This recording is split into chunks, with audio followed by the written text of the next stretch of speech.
اب اللہ کے حبیب صلی اللہ تعالیٰ علیہ وسلم نے جو بیان فرمایا کہ وَخَرَابُ يَثْرِبْ خُرُوجُ الْمَلْحَمَةِ الْكُبْرَى. خروج الملحمہ، ملحمہ کیا ہے یہ؟ اب اس پر میں بات کروں. دنیا کی سب سے بڑی جنگ، ملحمہ جو ہے یہ لحم سے بنا ہوا ایک لفظ ہے. گوشت کاٹنے کی جو دکان ہے اس کو ملحم بھی کہتے ہیں. ملحمہ، اس میں گوشت کے ٹکڑے ٹکڑے ہو جائیں گے، جس کی وجہ سے اس کو بہت بڑی ملحمۃ الکبریٰ، یعنی اللہ کے حبیب صلی اللہ تعالیٰ علیہ وسلم نے یہ فرمایا خراب یثرب خروج الملحمہ. ملحمہ کیا ہے؟ ایک بہت بڑی جنگ ہے. دوسری حدیثوں سے اس کے متعلق جو تائید ملتی ہے، ایک حدیث میں یہ بھی میرے آقا صلی اللہ تعالیٰ علیہ وسلم نے فرمایا تم قیامت اس وقت تک نہیں آئے گی جب تک کہ رومیوں کے ساتھ تم آماق میں یا دابق میں نہ اتر جاؤ. یہ دو جگہوں کے نام میں بتا رہا ہوں، مرج دابق اور آماق یہ لفظ آئے ہیں. اور ایک حدیث میں ہے حضور صلی اللہ تعالیٰ علیہ وسلم نے فرمایا ملحمۃ الکبریٰ ہوگی، سب سے بڑی جنگ ہوگی مسلمانوں میں اور عیسائیوں میں، اور یہ غوطہ میں ہوگی جو دمشق کا ایک علاقہ ہے. غوطہ حدیث میں لفظ بھی آیا ہے. مسلمانوں کا مرکز غوطہ ہوگا. اس وقت تمام مسلمان وہاں جمع ہوں گے دمشق میں، غوطہ. اور جو جنگ ہوگی وہ علاقہ ہے مرج دابق جو حلب کے قریب ہے. ایک بہت بڑا میدان ہے، اب بھی موجود ہے، جس کو آج انگلش میں ایلیپو کہتے ہیں، وہ حلب ہے. حلب کے قریب میں یہ علاقہ موجود ہے. اب ملک شام کی حیثیت کو بھی آپ سمجھ لیں. قیامت کی نشانیوں میں اللہ کے حبیب صلی اللہ علیہ وسلم نے یہ بھی فرمایا کہ جو مومن ہوں گے وہ سب ملک شام کی طرف ہجرت کر جائیں گے. سب کس طرف جائیں گے؟ ملک شام کی طرف، جس کو سیریا کہتے ہیں، اور عربی میں کچھ لوگ سوریا کہتے ہیں. سیریا کی طرف سب لوگ چلے جائیں گے. آج آپ یہ سوچ رہے ہوں گے کہ سیریا چھوڑ کر کے لوگ جا رہے ہیں، اور ایسے حالات میں آپ کہہ رہے ہیں کہ سارے لوگ سیریا میں آئیں گے. چاہے پورا سیریا آج خالی ہو جائے، پھر بھی مجھے میرے آقا صلی اللہ علیہ وسلم کی حدیث پر یقین ہے. میرے آقا نے فرمایا کہ پورے مومنین ہجرت کریں گے تو ضرور وہ ہجرت کریں گے. آج یا کل تمام مومنین وہ جمع ہوں گی، کیونکہ شام جو ہے ارض حشر و نشر ہے. یعنی قیامت کا میدان ملک شام کو بنایا جائے گا. یہ بھی حدیث پاک میں ہے. قیامت کا میدان کہاں ہوگا؟ ملک شام کو بنایا جائے گا، اور تمام مومنین ملک شام کی طرف ہجرت کر کے جائیں گے. اب یہ جو ملحمۃ الکبریٰ ہے، سب سے بڑی جنگ، کتنے لوگوں کے مقابل میں آپ کھڑے ہوں گے جانتے ہیں آپ؟ ایک حدیث میں ہے اللہ کے حبیب صلی اللہ تعالیٰ علیہ وسلم نے فرمایا اس وقت رومی، پہلے سے حالات اگر میں بتاؤں تو یہ ہے کہ میرے آقا صلی اللہ علیہ وسلم نے فرمایا تم اور عیسائی، یعنی تم اور مسلمان اور رومی عیسائی صلح کے ساتھ چل رہے ہوں گے. یعنی ایک دوسرے کے ساتھ صلح کر کے ساتھ ساتھ چل رہے ہوں گے، اور ان دونوں کا جو دشمن ہوگا اس سے لڑ رہے ہوں گے. کئی سالوں تک یہ بات چلے گی.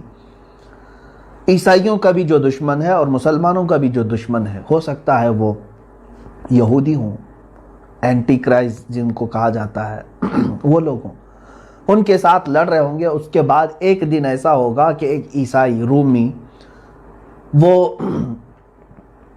صلیب توڑ دے گا اور بدعہدی کریں گے. اس صلح میں وہ لوگ صلح کو توڑ کر کے بد شکنی کریں گے، تو پھر مسلمانوں اور عیسائیوں میں ایک بہت بڑی جنگ ہوگی. اس وقت سارے عیسائی جو جمع ہوں گے 80 جھنڈوں تلے وہ لوگ جمع ہوں گے. کتنے؟ 80 جھنڈے. ہر جھنڈے کے تحت، ہر جھنڈے کے نیچے 12,000 لوگ ہوں گے. اس اعتبار سے تقریباً کتنے ہو گئے؟ 9,60,000 کے قریب. 9,60,000 کی فوج ایک طرف ہوگی. یوں سمجھ لیں کہ مومنین کے مخالفت میں، مسلمانوں کے مخالفت میں پورا کفر جمع ہو جائے گا. اس میں جہاں جہاں یہ لوگ ہوں گے سب کو جمع کر لیں گے. یہی ملحمۃ الکبریٰ ہے، سب سے بڑی جنگ ہے. اور اس جنگ میں مسلمان کس طرح ہوں گے؟ بعض حضرات نے کہا کہ وہ امام مہدی کی قیادت میں لڑیں گے، لیکن حدیثوں میں ایسا لفظ تو ہے نہیں۔ ہو سکتا ہے کہ امام مہدی کے بغیر بھی لڑیں۔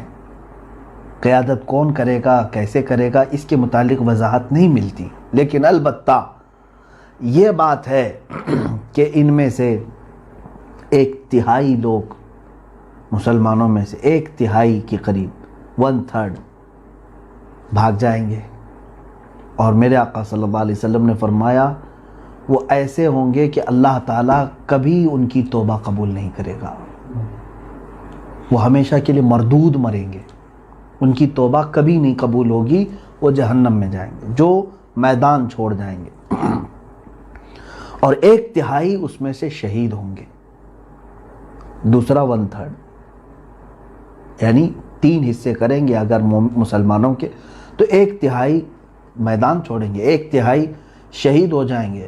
ہم افضل الشہداء، حدیث میں فرمایا گیا کہ وہ شہیدوں میں سب سے افضل ہوں گے، وہ شہیدوں میں سب سے افضل۔ باقی جو 1/3 بچے ہوں گے یہ ان پہ فتح پالیں گے، ان پہ فتح پالیں گے، یہ میرے آقا صلی اللہ علیہ وسلم نے فرمایا ہے تو فتح ہوگی۔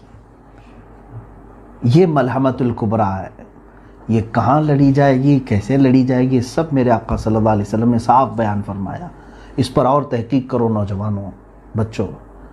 اب میں اپنی گفتگو کو سمیٹتا ہوا آتا ہوں۔ جو حالات آج تھے، جس کی طرف آج اشارے مل رہے ہیں، پورے دنیا کی پولیٹکس گرم ہو چکی ہے، اس سلسلے میں میں نے یہ حدیث عرض کی۔ میں آخری یہ 2 باتیں عرض کر کے کچھ تبصرہ کروں،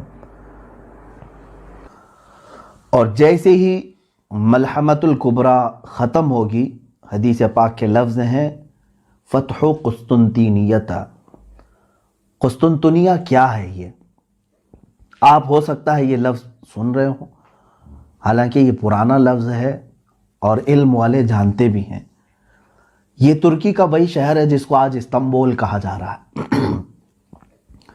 اس شہر کے فتح کے سلسلے میں بھی میرے آقا صلی اللہ تعالیٰ علیہ وسلم نے بشارت دی تھی۔ اول جیش غزاہا، ایک حدیث پاک میں ہے، وہ سب سے پہلا لشکر جو غزوہ کرے گا یا جہاد کرے گا اور قسطنطنیہ فتح کرے گا، وہ لوگ بلا حساب و کتاب جنت میں جائیں گے۔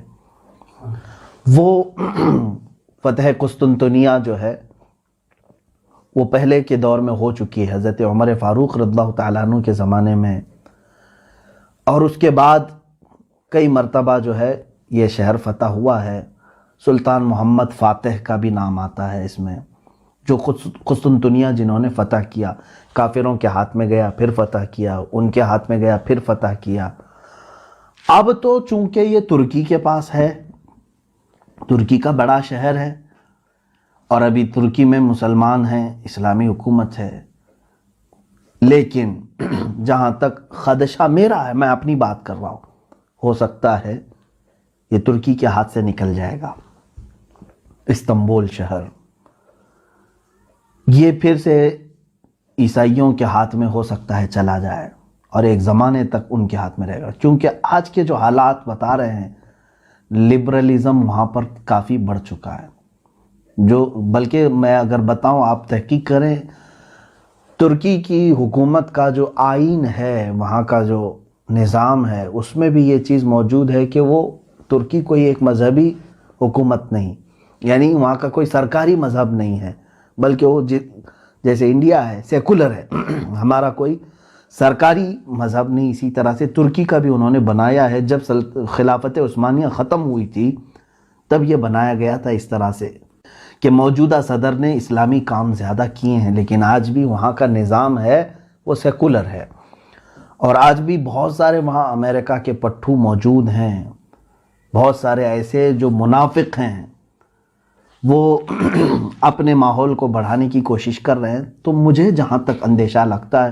استنبول ان کے ہاتھ سے جائے گا اور عیسائیوں کے قبضے میں رہے گا، چونکہ حدیث پاک میں جو ترتیب بتائی گئی ہے، پہلے عمران و بیت المقدس، بیت المقدس کی آبادی اور مدینے کی ویرانی ملحمۃ الکبریٰ کا ظہور ہوگا، یعنی بڑی جنگ ہوگی۔ اب وہ بڑی جنگ سالوں تک نہیں چلے گی، ایک بات یہ بھی سمجھ لیں، جیسے وار نہیں ہے یہ world war first, world war two جس طرح سے ہوئی، بہت سارے لوگ اس کو ورلڈ وار 3 بھی سمجھ رہے ہیں۔ میں جہاں تک سمجھتا ہوں یہ ورلڈ وار 3 کی بات نہیں ہے جو ملحمۃ الکبریٰ میں بتائی گئی ہے۔ ورلڈ وار 3 ہو سکتی ہے آپسی ممالک میں، لیکن یہ جو ہے وہ صرف 2 دن 3 دن یا 4 دن کا ذکر آیا ہے۔ وار جو ہے کنٹینیو چلتی رہتی ہے۔ یہ جیسے جنگ بدر ہوئی 1 دن میں ختم ہوئی، جنگ احد تھی 1 دن میں ختم ہوئی، اسی طرح سے ملحمۃ الکبریٰ بھی جو ہے یہ بہت لمبے سالوں تک یا مہینوں تک نہیں چلے گی، زیادہ سے زیادہ اس کی مدت 1 ہفتہ ہو سکتی ہے احادیث پاک کی روشنی کے مطابق۔ تو عزیزان گرامی، اب ملحمۃ الکبریٰ کے ختم کے بعد کیا ہوگا؟ قسطنطنیہ فتح ہوگا۔ تو فتح ہونے کی جو بات کی گئی ہے، اگر آلریڈی پہلے سے وہ مسلمانوں کے قبضے میں ہے تو پھر فتح کی بات کیسے فتح کی بات کیسے ہو سکتی ہے؟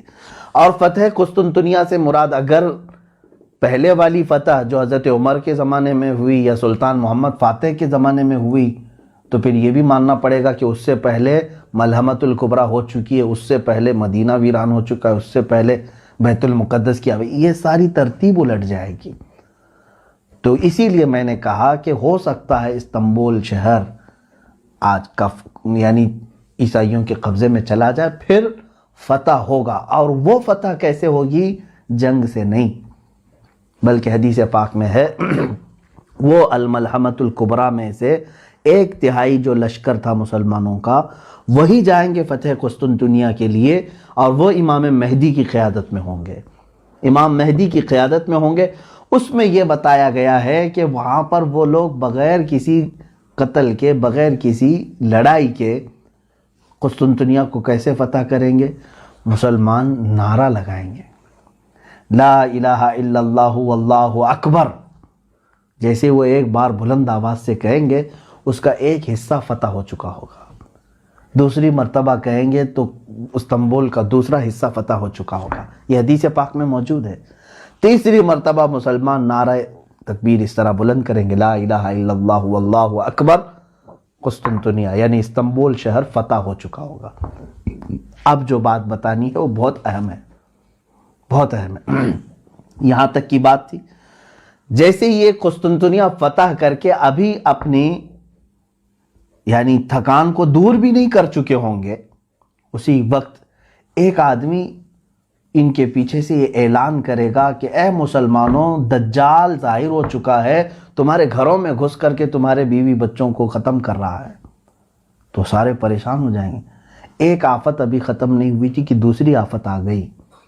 اب دجال کے ظہور کی خبر جیسے ہی سنیں گے، اس وقت میرے آقا صلی اللہ تعالیٰ علیہ وسلم فرماتے ہیں 10 گھوڑ سوار، گھوڑے کا ذکر ہے، 10 گھوڑ سوار قسطنطنیہ سے نکلیں گے، پھر وہ ارض مقدس کی طرف آئیں گے یا اپنے وطن آئیں گے، اور بہت تیزی سے آئیں گے، جبکہ وہ خبر شیطان نے پھیلائی تھی جھوٹی ہوگی۔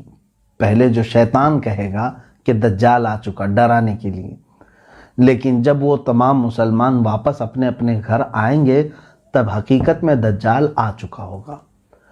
اب سنیں، بڑی بات ہے، اللہ کے نبی صلی اللہ علیہ وسلم نے فرمایا میں ان میں سے ہر گھوڑ سوار کو جانتا ہوں، اس کا نام بھی، اس کے باپ کا بھی نام، اور اس کے گھوڑوں کے رنگ بھی جانتا ہوں۔ یہ رسول کریم صلی اللہ علیہ وسلم نے فرمایا۔ اس کا مطلب مجھے یہ بھی لگتا ہے کہ گھوڑ سواری قیامت تک ختم نہیں ہوگی، یا ایک حدیث پاک میں یہ بھی ملتا ہے کہ لوگ اپنے پرانے ہتھیار کی طرف واپس آ جائیں گے، پرانے ہتھیار کی طرف واپس آ جائیں گے، حدیث پاک میں ملتا ہے۔ ظاہر سی بات ہے آج کے دور میں ہم سائیکل اور موٹر سائیکل پر چلنا نہیں چاہ رہے ہیں، رفتار اتنی تیز ہو چکی ہے، ہم جو ہے اب کاروں میں، اور کاروں سے زیادہ اب اور تیز ہم دیکھنا چاہ رہے ہیں، بلٹ ٹرین آ چکی ہے، اس سے زیادہ تیز ہم تو ایروپلین دیکھ چکے ہیں، راکٹ دیکھ چکے ہیں۔ اتنی تیزی کے زمانے میں پھر گھوڑے کا تصور کیسے؟ گھوڑا کیوں استعمال کرے گا کوئی؟ لیکن حدیث پاک میں اگر آیا ہے تو یقیناً، میرا یقین کہتا ہے، میرا ایمان ہے یہ کہ یقیناً لوگ گھوڑے پر ہی سواری کریں گے، اور اس وقت اپنی پرانے ہتھیار، ہو سکتا ہے اس کی وجہ یہ ہو سکتی ہے، جیسے کہ ایک سائنسدان نے کہا ہے، بڑا سائنٹسٹ ہے، اس نے بھی یہ بات کہا کہ میں ورلڈ وار 3 کے بارے میں تو نہیں جانتا کہ کیسے ہوگی، بایولوجیکل ہوگی، جیسے ابھی بہت سارے لوگ کہہ رہے ہیں وائرس پیدا کیا گیا ہے، اگر پیدا کر کے ایک ملک دوسرے ملک کو تباہ کرنے کی کوشش کر رہا ہے تو یہ بایولوجیکل وار ہے، ایک دوسرے کو مطلب وبا پھیلا کر کے ختم کرنا، یا پھر ٹیکنالوجی کے اعتبار سے ہوگی کہ مطلب آن لائن جو ہے اس کا پورا سافٹ ویئر ہیک کر لیا، اس کی بینک کرپٹ کر دیا، یہ بھی ایک وار ہے، یا پھر جو ہے بارود سے ہوگی، پیٹروٹ میزائل سے ہوگی، کس سے ہوگی ورلڈ وار 3، اس کے بارے میں پکا کسی کو علم نہیں۔ اس سائنٹسٹ نے بھی یہ کہا، یہ تو مجھے نہیں معلوم کہ ورلڈ وار 3 کس طرح کی ہوگی، لیکن یہ میں ضرور بتاؤں گا کہ ورلڈ وار 4 اگر ہوئی تو پھر وہ لکڑیوں اور تلواروں سے ہی ہوگی۔ وہ کیوں؟ اس سے پوچھا گیا تو اس نے کہا ورلڈ وار 3 میں لوگ اپنے پاس جو کچھ بھی ہے ایک دوسرے پر ڈال کر کے سب تباہ کر چکے ہوں گے، ان کے پاس کچھ بھی نہیں بچا ہوگا۔ یہ ہو سکتا ہے، یہ تشریح سمجھنے فہم کے قریب ہے۔ ہر ملک آج ایک دوسرے کو ڈرا رہا ہے اپنے نیوکلیائی پاور ہونے کا، اس کے پاس نیوکلیئر ہے اور ڈرا رہا ہے ایک دوسرا ملک، اور ممالک کے درمیان یہ رسہ کشی تو آج اتنی عروج پر آ گئی ہے، بارڈر کے مسئلے آج دیکھ رہے ہیں ہم۔ ہر ایک ملک جو ہے اب اس میں جو بڑے بڑے جو ممالک ہیں جن کے پاس آج بارود ہے، نیوکلیائی پاور ہے، اگر ان میں سے کسی نے بھی نیوکلیائی پاور کا استعمال کیا تو انجام اتنا خطرناک ہوگا۔ آپ نے تاریخ پڑھی ہوگی کہ امریکہ نے ناگاساکی اور ہیروشیما پر جو نیوکلیائی بم گرائے تھے، ایٹم بم گرائے تھے، آج سے وہ تقریباً 80 سال کے قریب ہو گئے، زیادہ عرصہ ہو گیا، 70 سال کے قریب ہو گئے، آج تک وہ زمین بنجر ہے، وہاں سے کوئی ایک سبزہ نہیں اگتا، وہاں کے لوگ معذور پیدا ہوتے رہے سالوں تک، اتنی خطرناک اس کی زہریلی گیس ہے۔ اور اگر وہ اس زمانے کا نیوکلیئر تھا، اب اس وقت اور پتہ نہیں اس میں کتنا ڈیولپ کر چکے ہوں گے۔ ایک ایک ملک کے پاس اتنا نیوکلیئر ہے کہ یہ دنیا کو پوری دنیا کو ختم کرنے کے لیے اپنا وہ استعمال کر سکتے ہیں، اور اگر کسی ملک نے تھوڑا سا بھی ایک دوسرے کے حق میں استعمال کیا تو مجھے جہاں تک لگتا ہے سارے ویپن، سارے مشینیں، ساری چیزیں ختم کر دی جائیں گی، سارے تار ٹوٹ جائیں گے، نہ کوئی مشین ہوگی، نہ کوئی موبائل ہوگا، نہ کوئی سیٹلائٹ ہوگا۔ پھر لوگ کس چیز پر آئیں گے؟ واپس اسی کلاڑی پر آئیں گے، انہی تلواروں پر، انہی لاٹھیوں پر آئیں گے۔ تو یہ ہو سکتا ہے، اور قیامت کی نشانیوں میں یہ ہے۔ بہرحال بات میری طویل نہ ہو جائے، عزیزان گرامی وقار، آج پوری دنیا کے حالات اس طرف آ رہے ہیں، آپ غور سے دیکھنا کہ بیت المقدس کی طرف آپ کی توجہ ہمیشہ رہے۔ یہ پورے دھیان بھٹکانے کی کوشش تھی پوری دنیا میں، ہم سب کے ذہن کو دوسری طرف ڈالنے کی، کہ آج یروشلم کو کیپٹل بنانے کی یہودیوں نے ایسی سازش کی کہ پوری دنیا کو ایک وبا کے چکر میں مبتلا کر رکھا، اور سب کو ڈر کے ماحول میں، لاک ڈاؤن کے ماحول میں کوئی پروٹیسٹ نہ کر سکے، کوئی باہر نہ آ سکے، قید کر دیا۔ ایک طرف اسلامی ممالک جن کو ہم کہہ رہے ہیں ان کو زرخرید غلام بنا چکا ہے، یہ سارے سعودی ہوں، جتنے بھی اس کے ہم نوا ہوں، ان میں سے کسی کے بھی اندر اس کے خلاف بولنے کی ہمت نہیں، جسارت نہیں، بلکہ اب تو یہ اپنے بارڈر بھی اسرائیل کے استقبال کے لیے کھولنے کو تیار ہیں۔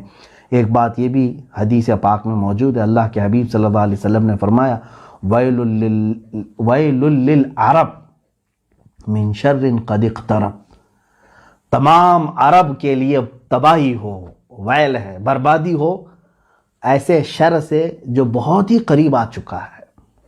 ایک حدیث پاک میں ایک ایسا فتنہ اٹھے گا کہ عرب سب تباہ ہو جائیں گے، عرب سب مریں گے۔ اب وہ کون سا فتنہ ہوگا وہ ہم دیکھ رہے ہیں، اور حدیث پاک کے لفظ یہ ہیں، میرے آقا صلی اللہ علیہ وسلم نے فرمایا اس فتنے میں جتنے عرب مارے جائیں گے وہ سب جہنم میں رہیں گے، قتلاہا فی النار، حضور صلی اللہ علیہ وسلم نے فرمایا اس فتنے کے جتنے مقتولین ہیں، جتنے مارے جائیں گے، وہ سب جہنم میں ہوں گے، کیونکہ یہ سب دنیاوی غرض سے لڑ رہے ہوں گے آپس میں، اور یہ دنیاوی غرض سے لڑ کر کے مر رہے ہوں گے اور یہ جہنم میں جائیں گے۔ ہو سکتا ہے یہ وہی زمانہ ہے جس میں عرب تباہی کی طرف جائیں گے، ان کی تباہی قریب ہے۔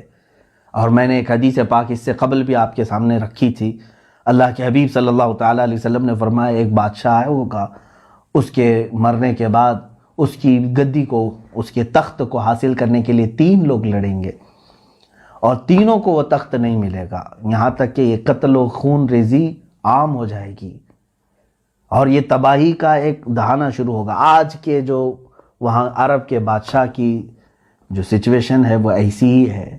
میں یہ ایگزیکٹ نہیں کہہ رہا کہ اسی زمانے کے لیے یہ بات کہی گئی، ہو سکتا ہے اس کے بعد بھی ہوگا، لیکن حالات یہ بتا رہے ہیں کہ اس بادشاہ کے مرنے کے بعد یہاں پر بھی 3 دعوے دار ہیں۔ آلریڈی 2 کراؤن پرنسز کو ان لوگوں نے، 2 کراؤن پرنس کو انہوں نے ہٹایا، اب تیسرا یہ جو بیٹھا ہوا ہے۔ اب دیکھیں حالات کس کروٹ پر لے جاتے ہیں۔ میں حالات کی طرف لے کر کے آیا، اے مسلمانوں، ان حالات میں بھی میرے آقا صلی اللہ تعالیٰ علیہ وسلم نے ہماری دستگیری فرمائی ہے، ہماری رہنمائی فرمائی ہے۔ افسوس ہے اس وقت جو ہے ہمارے بچے گیم میں مبتلا ہیں، ٹک ٹاک میں مبتلا ہیں، بہت سارے ایسی خرافات اور واہیات میں مبتلا ہیں، پوری رات پورا دن اس طرح کی فحاشیت میں مبتلا ہیں، تو ہمیں معلوم نہیں کہ دنیا کہاں چل چکی ہے اور کون سے پلاننگ ہو چکی ہیں۔ اسی لیے میں بارہا یہ کہتا ہوں کہ اٹھو وہ گر نہ حشر نہ ہوگا پھر کبھی، دوڑو کہ زمانہ چال اپنی چل گیا۔ اے امت محمدیہ کے غیور نوجوانوں، قوت عشق سے ہر پست کو بالا کر دے، دہر میں نام محمد سے اجالا کر دے۔ وآخر دعوانا ان الحمدللہ رب العالمین۔ السلام علیکم ورحمۃ اللہ۔